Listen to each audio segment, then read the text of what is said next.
Point number 5. This may seem a little bit inconsequential, but I still need to mention this. Is my teaching vocabulary wide enough and descriptive enough to describe what music is all about? Teaching vocabulary. I've already told you one thing that you may not say, and that is okay. So we get rid of that.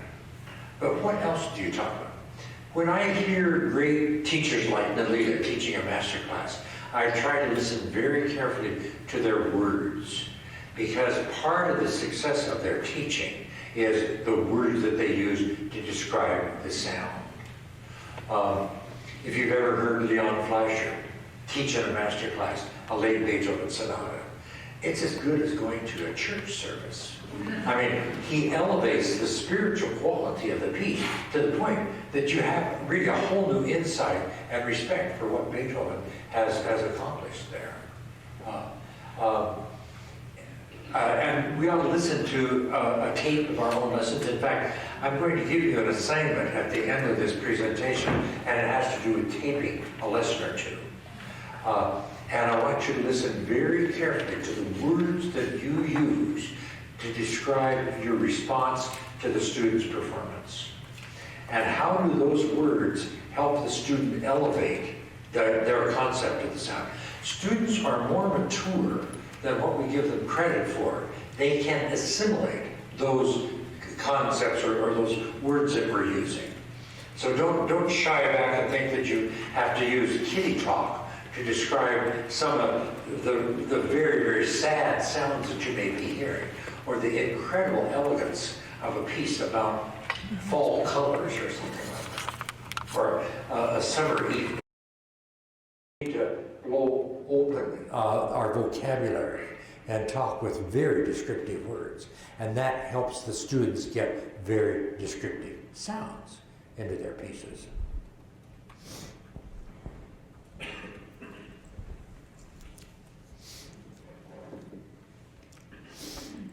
There's another phrase that you can't use in your lessons when you're talking with your students, and that is a little bit. Yeah. We say, well, this piece needs to be a little bit faster, or a little bit louder, or a little bit slower. That means nothing to the students. We need basically to talk in more exaggerated terms. This piece needs to be so exciting that the plaster starts cracking on the walls or something like that. Just blow it wide open and be very descriptive and exaggerated. And we'll get much, much better work out of our students. So investigate the vocabulary that you're using. And that helps the students also increase the image that they have of their pieces. Point number 6. Question number 6. Do I keep my lessons creative and active and fresh and something different in every lesson? Now, that pushes the envelope a little bit, but I'd like to suggest that routine, as helpful as it might be, routine can also be pretty boring for the students.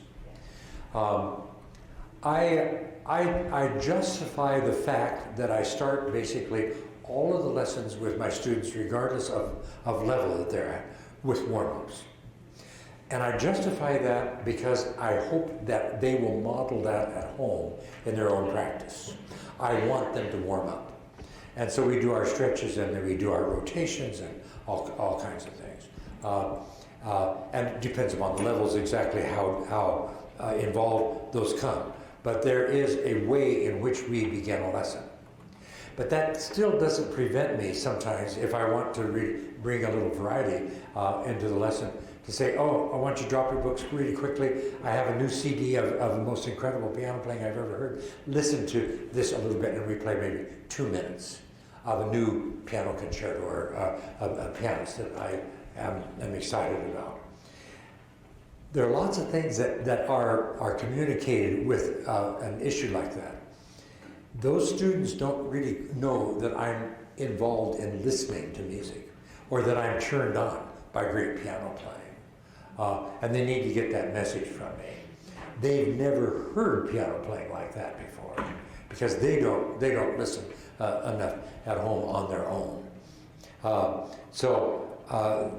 I mean, that's just a little homey example of how you can add some freshness to the way you construct a lesson. So I think there is legitimacy in routine, but I would also suggest that it's important for you to sort of do something different in every lesson. Spend a little time listening to a CD. Sometimes I'll say to a student, they'll come in and before we're warming up, I say, what is your favorite piece on the assignment this week? Yeah. And they just love to play what they have felt successful about. And sometimes I'll say, how can I help you most today?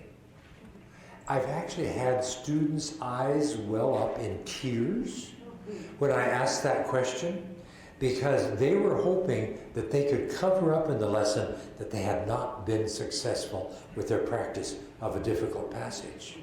And they were hoping I wouldn't ask for that, but now I'm inviting them to share with me where their problems are. And then we roll up our sleeves and we do some problem solving together. I'm their advocate. How can I help you most today? Is a different way to work with the issue of lesson order and how we organize our lessons. So you're very creative and you can do that, but as I say, I think routine can be important, because routine will have a tendency to be replicated at home, but it would be nice to think that not every lesson was exactly alike. If you do not make duet playing part of your lesson plan on a regular basis, that's a great way to add a little freshness into your lesson planning and lesson curriculum. Sitting down and reading a duet. I try to select a duet for sight reading that is truly below the student's level, so that we don't have to get completely bogged down with wrong rhythms. But sitting down and making music together, that's just great. Oh, Erica, I hope I never forget the sound that we made together. That was a finished product, but nonetheless. Duet playing has so many advantages and opportunities. It's a bigger sound. The teacher's part is reinforcing the rhythm of the student's part. The teacher's sound is reinforcing crescendos and diminuendos and everything. We learn so much through duet playing. We really should engage in more duet playing in our lessons with our students. Now I've got a tough one for you. Question number 7 is, are my assignments too hard? And what does too hard mean? Well, depending on the level, too hard may mean that it takes a semester to learn a piece.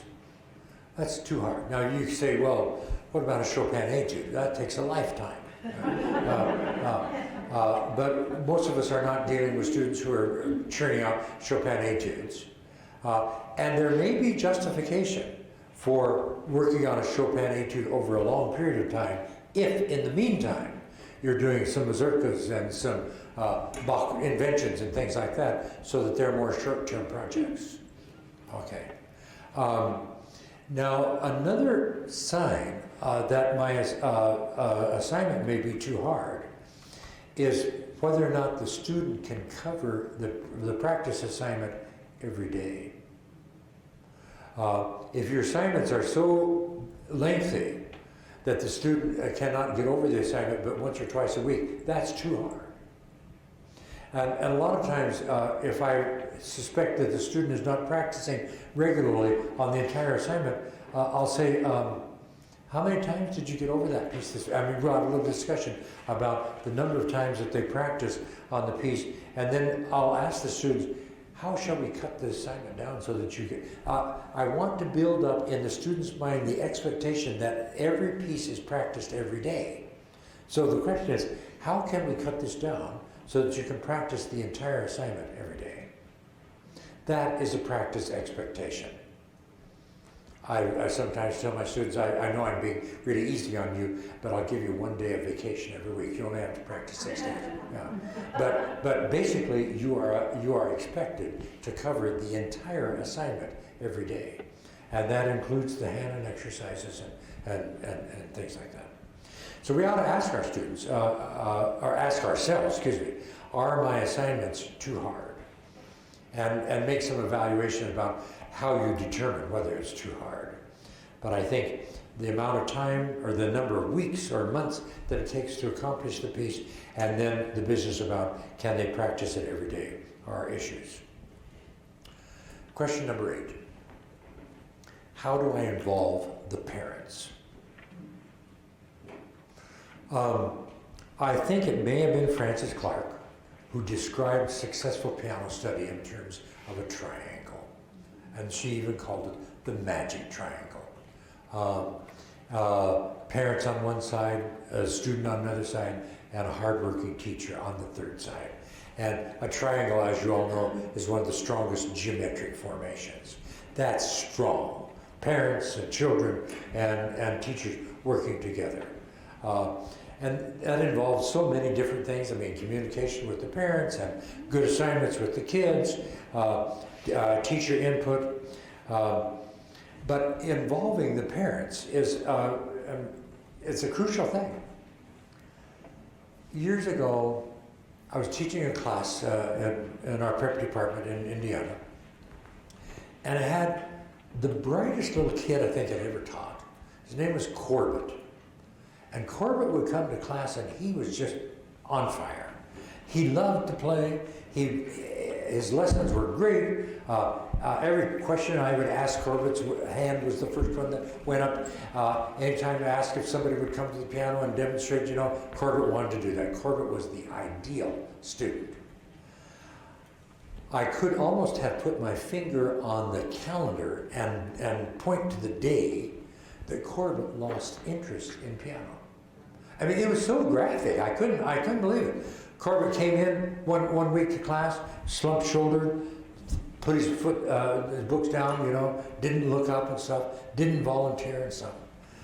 I let that go 1 week until I lifted up the phone and called Corbett's mother, because I had to get some insight into that, and I had to let her know how concerned I was about Corbett's loss of piano. So I made the call, and I have a kind of a stock question that I ask parents when I give them a call, and that is not, I don't tell them, Corbett's not doing well. My first question is, how do you feel that piano lessons are going? So that I invite their input. And so I called Mrs. Troyer and I said, hi, this is Marvin Blickenstaff. I said, I'd like to talk with you a little bit about Corbett's piano. How do you think things are going? And she said, oh, we just love the program so much. She said, Corbett did so well at the beginning of the year. And she said, I do notice that he's lost interest and is not practicing so regularly in the last few weeks. And I said, well, that's exactly why I'm calling, because I've noticed the same thing. I said, do you have any input into why you think that might be the case? And then I really sort of steel myself, because I'm afraid that she's going to say, well, my husband left me and we don't have any money. Or something like that. What Mrs. Troyer replied just knocked the wind out of my sails. And I said, do you have any insight? And she said, well, I can't think of anything except we moved the piano to the basement. And here's Corbett. He's a little bit like Dane, who wanted to play for everybody. Corbett didn't want to practice alone in the living room where the piano was. He wanted the whole neighborhood there and bring the dogs, Corbett was that kind of personality. And to put the piano in the basement, was like sending Corbett off to Siberia or something to practice his piano. So we talked a little bit about that, and we got the piano moved back upstairs, and Corbett got back on track. Had I not made that phone call, I would never have known what was the problem. I would never have had any influence on correcting the problem. I would have lost Corbin. And he's one of the best little beginning students I'd ever taught. It's really, really important. How do you get in touch with the parents? When I was teaching in Indiana, I always had a meeting with the parents before I started with the children in the fall. And that parents' meeting was so important. I would phone the parents and I'd say, no, we're going to have a meeting. I'd like both parents to come if possible, but one parent, it's mandatory that one parent come. Our meeting's going to be on Wednesday night at 7 o'clock in such and such a room. Please bring some note paper because I'll have things for you to copy down right now. And in the course of that meeting, I described our curriculum, a little bit about the books, told them a little bit about how we're going to start out, ran them through a crash course of our reading syllabus, because the way I was going to teach reading, starting out not with the grand staff and EGBDF and everything, that would be new to those parents. And if you don't snap it in the bud, they will say, "Oh, I don't think Blickenstaff knows what he's talking about. That's not the way I learned to play piano." Yeah, and so you need to explain and clarify your curriculum. And then they're on board, and they're supporting members of your beginning class. And then I played for them the kind of pieces that we'll have early in the year, and what kind of Christmas pieces they'll have, and then typical end of the year recital pieces. And they could hear the growth of the curriculum and what their students were going to learn over the year. So you communicate. And that hour was so important. It was so helpful to get the parents on board with just by explaining your curriculum, and then a little bit about how they can support practice. Oh, I showed them typical assignments and how there were places for the students to check off things after they had practiced and things like that. I did everything I could to get parents on board with the curriculum, and boy, that really, really paid off. Where I'm teaching now at the new school, the Francis Clark School in Princeton, we have Parents Visitation Week twice a year. And that also is very, very important. So parents are invited or required to come and visit in on a lesson. And the faculty is coached a little bit what to do in that parent's visitation. Basically, there are two projects that must be fulfilled when parents visit in on a lesson. One is to focus on how the student is to practice. So you highlight on practice, and you let the student perform. And those are the two main things. Invariably, we start out with some performances, and the kids show off a little bit. But then when we get into practicing, the parents will leave the session and they'll say, "Oh, we didn't realize that that's what was supposed to be going on at home." And they feel much more informed. And it's amazing what happens with the student performances that come back in at least 2 weeks. Because things really change. And then after a couple of weeks, things get back to normal. That's why we have parents' visitation twice a year. No, it's important to stay in touch with the parents. And parent visitation and parents' conferences can be very, very helpful. That's great. And then you can talk about progress reports, or my music staff, that's just great that you can send progress reports at home every week if you need to. Question number 9 is, in my mind, a really important issue. And the question is, how do I summarize each lesson? And you say, summarize? What do you mean? I tell my pedagogy students that in your lesson plan, you must set aside 3 minutes at the end of every lesson for summary. You must set aside 3 minutes at the end of every lesson for summary. And what you do is shove your chair back a little further from the piano, and you maybe cross your legs and you say, that was great. I really enjoyed that lesson today. What was your favorite part of the lesson? And you get the student involved. Now, there's method in this madness. We teach good lessons, but we teach so many different points, and we say, oh, what I told the student just went in one ear and out the other. That's not the issue.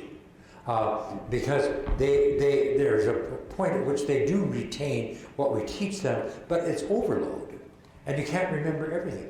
The purpose of summary is to bring back into focus all the different points that we made during the lesson.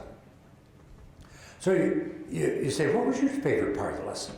And I said, oh, I love the sound that we made in the Gillick piece. And you say, I love that too. That was, how'd you get that? And you say, well, you had me put the soft pedal on here for the last 8 measures. And that just changed the sound so much. And I even changed the angle of my fingers on the key. And that helped me play so much softer. Get them to articulate what went on. Okay. And then I might ask, now, what did we do with the Clementi Sonatina? And you say, well, we really worked on the development section. How are you going to practice that differently? So you're reviewing everything that went. How are you going to practice that differently this week? And it'll only take 30 seconds or so, but they illustrate how they're going to practice. Now that just makes me feel so much more secure about that lesson, because I'm hearing them illustrate what's going to go on at home. We did that as a part of our work on the Clementi, but coming back to it and having them illustrate that is so much more important and so much more revealing. They have retained that for at least a few minutes. Okay? So that's great. What was your favorite part of the lesson, and where did we make progress? How are you going to practice such and such? I think that's very, very important. And then you can give your input. I thought that in the exposition of the Clementi, you played with such clarity and energy and vigor. It was just really wonderful. Keep that sound, because that's a finished sound for that particular Clementi Sonatina. So you can give your evaluations also. So summary is getting our heads together and evaluating what happened, and what was successful, and how you're going to practice in the next lesson, or in this next week. I really don't think that students sort of try to forget what went on. I think it's overload. We teach good lessons, but there's so many different thoughts, and we can't write down everything. And actually, if you write down too much, they probably won't read it. So there's a win-lose situation there. But to have them verbalize. Oh, and during this summary session, the student is holding a pencil. And the lesson assignment is right there in front of him. And I say, well, that's a great thought. Please write that down on your note. So there's a lot of student writing on the practice assignment that goes home with them that is done during that summary. Very, very helpful. Okay. Now, I have an assignment for you. I want you to tape a couple lessons. We teach different levels. And I'd like to have you tape an elementary student, if you've got elementary students, and 1 or 2 intermediate level students. And then pour yourself a drink.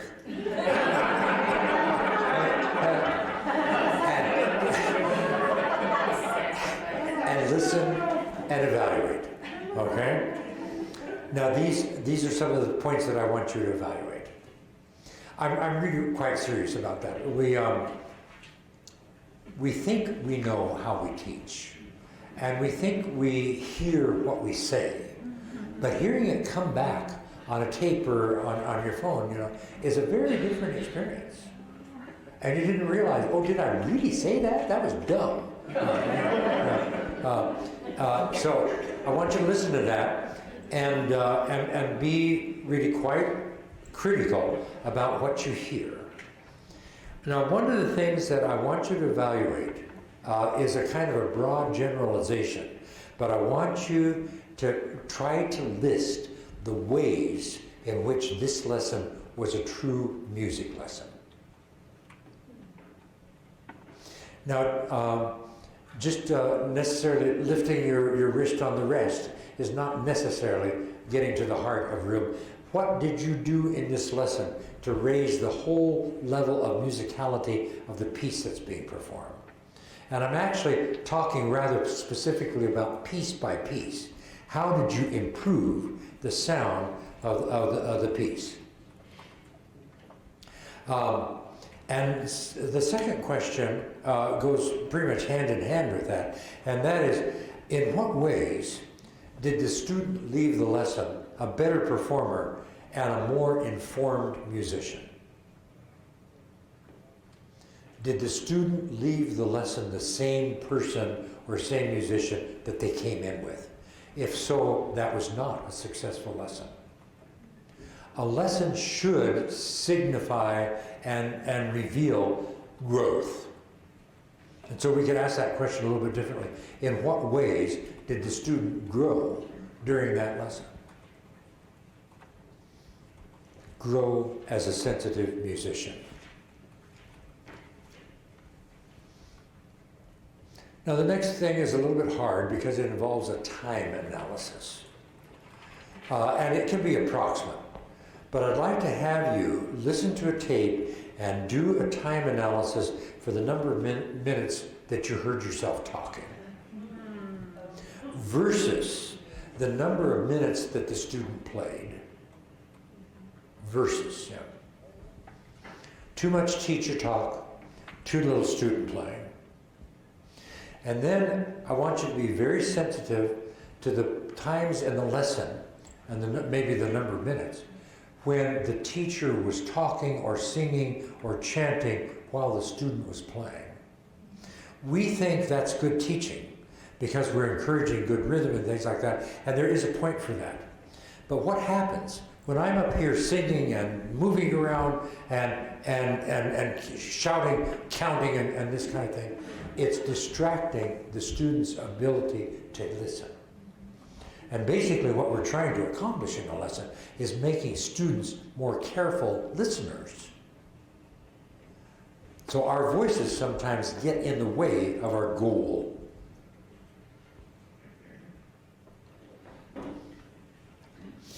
Another thing I'd like to have you listen for, and this will hit you kind of between the eyes, and that is overused words. How many times did you say okay, or that's right, or, and you get rid of, and I mean this very seriously, there is almost no justification for, well, first of all, let me mention okay. Okay means nothing, because it can be negative and it can be positive. And so if a student plays through a piece and you say okay, they don't know whether it was, so bad that you're going to just go on to the next piece. Or whether it was a wonderful week of practice. It doesn't mean anything. And we don't have time to spread meaningless words around during our lesson. Another thing, we think we're being kind to the student when we say, well, this needs to be a little bit faster. That means nothing. A little bit faster. You need to talk in more exaggerated terms, and I leave it up to you to know what is exaggerated enough to get your point across. But a little bit should be struck from our teaching vocabulary. I asked my new school colleagues what words they would like to eliminate from their teaching vocabulary, and you'd be surprised. Practically everybody said good. They want to get rid of good, and they felt that good falls pretty much into the category of okay. That it becomes meaningless because we say it so much. So you might look in and listen for in your taping of the things that you say that are meaningless and really should be struck from your teaching vocabulary. All right. Another thing I want you to evaluate. This is the fourth point about the evaluation. how did you certify in the lesson, beyond all shadow of a doubt, that the student knows how to practice this week? Now, our primary answer is, well, I told them. And that is not good enough. Because that does not certify beyond all shadow of a doubt that the student knows how to practice. You told them, but did they understand? And can they do it? And I would say that the only really legitimate answer to that question, how do I certify beyond all shadow of a doubt that the student knows how to practice this week, is to have them practice right there in front of you. And it doesn't need to take a long time because you don't have to do it 20 times, but that they know how slow they have to practice, they know whether it's hand separate, they know whether they're going to say out loud the fingerings in the left hand. That's my surefire solution for fingerings, is to have students say as they practice the printed fingerings. Not every finger, but the printed fingerings. Because the printed fingerings are the crucial ones that get you into a new position. And that's where we get into trouble with our fingerings. So if students say the printed fingerings out loud, they've got it nailed. But how do I certify beyond all shadow of a doubt that the student knows how to practice this week? They have to practice in front of you. Okay. Another question. If you're introducing new repertoire, how do you assure that this will be a successful start on a new piece? And did you practice hands separately, or did you count out loud? I mean, you're such experienced teachers, I don't need to tell you this. But I just think it's absolutely crucial. Well, I would wish, I should go into the printing business, because I have several things that I want you to put up on your music stand here. Good teachers teach expression. Another little sign for your piano is rhythm first. Rhythm first. You solve the rhythm before you play the notes. Rhythm first. And that's such an important part of our introduction to new pieces. So that goes along. How do you introduce new repertoire and assure a successful start to the rhythm first? And have them illustrate that.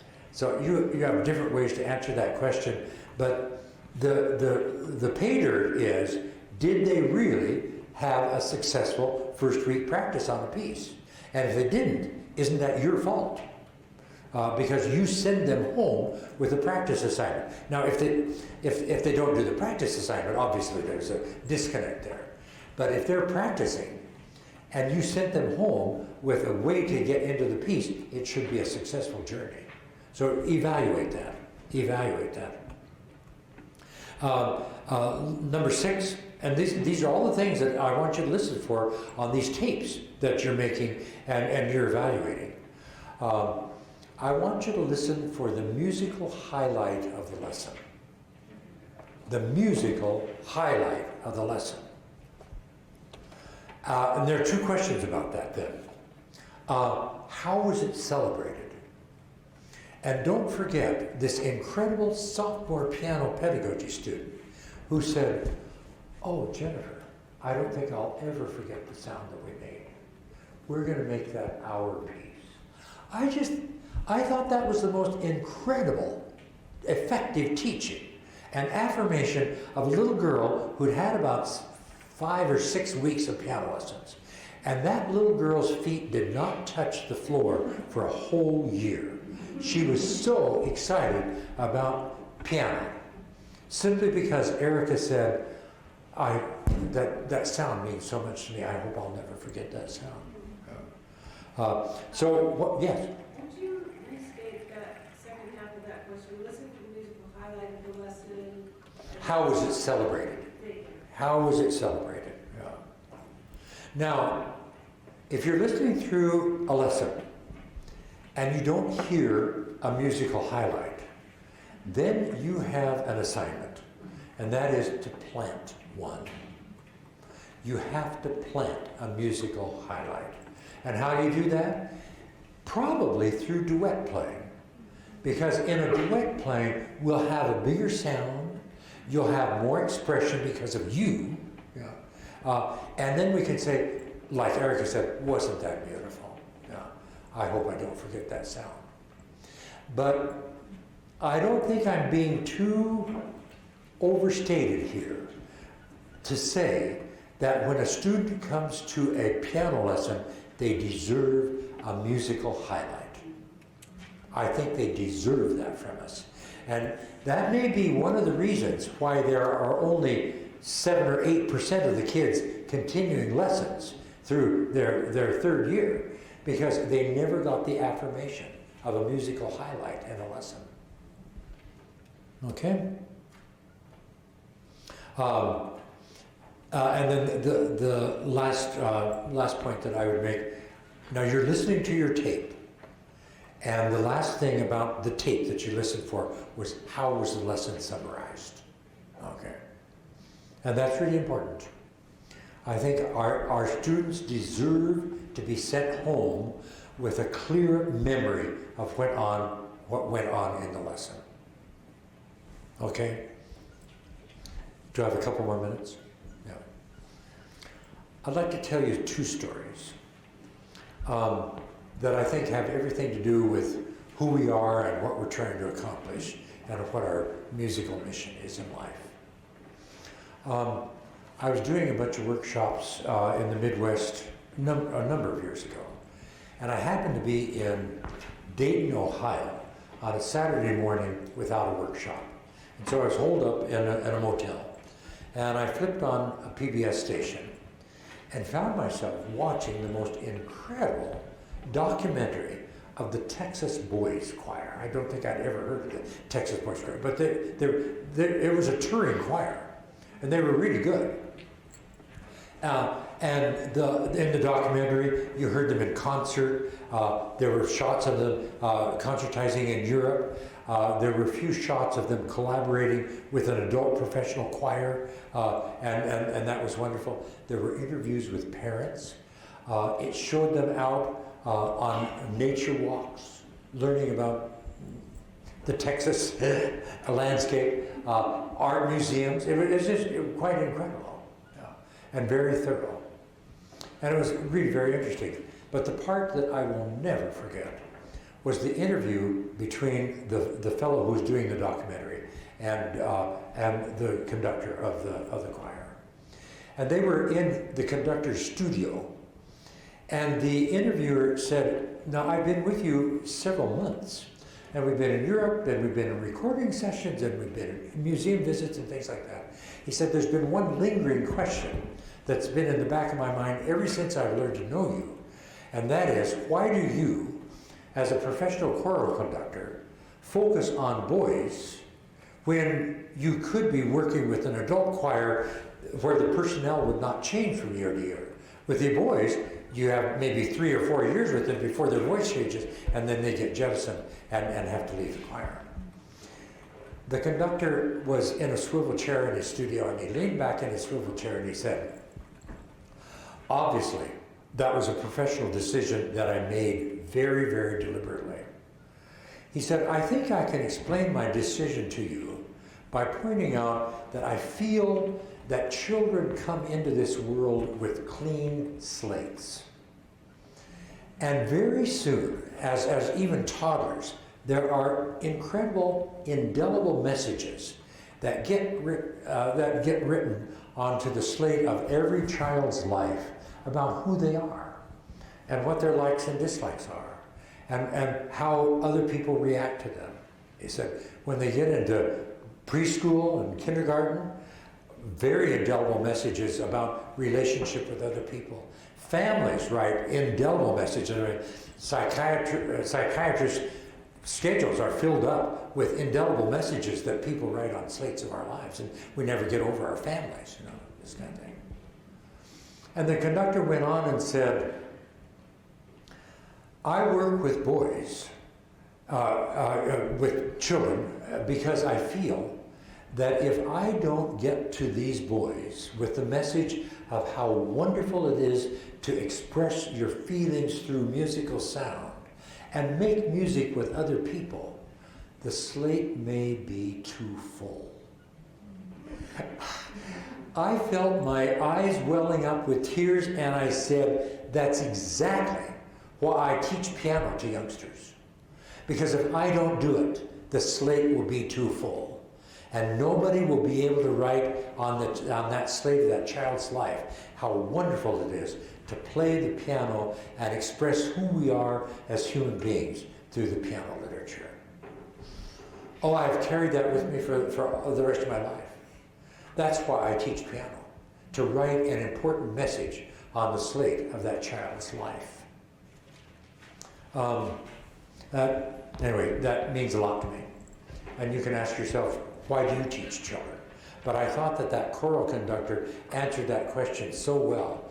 Children come to us with clean slates. And if we don't get to them, the slate may be I have taught a few college-level students who were not piano majors, but the slate was too full. And no matter what we did, it seemed like I could not get through with them to the bounciness and the exhilaration of a strong rhythmic beat and things like that. You know, the slate's too full. I have another story, and then we'll quit.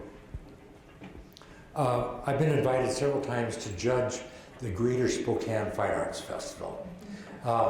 You know Spokane, and you probably have even heard of this. There may be Montana people who go over and participate, but people, well, of course, yeah, you're just across the, yeah.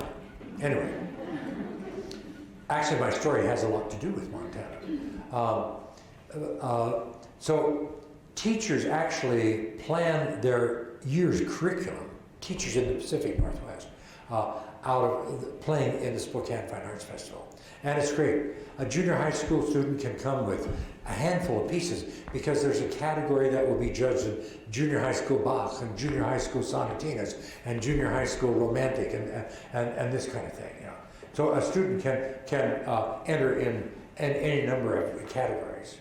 And the preparation is wonderful.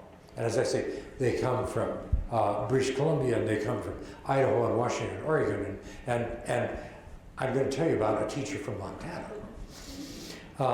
Anyway, there's a rule of the competition that judges are not allowed to socialize with any of the teachers. And evidently, over the course of the years, they've been burned a little bit by a teacher who invites a judge out for a steak dinner, you know, and then her students get very high ratings.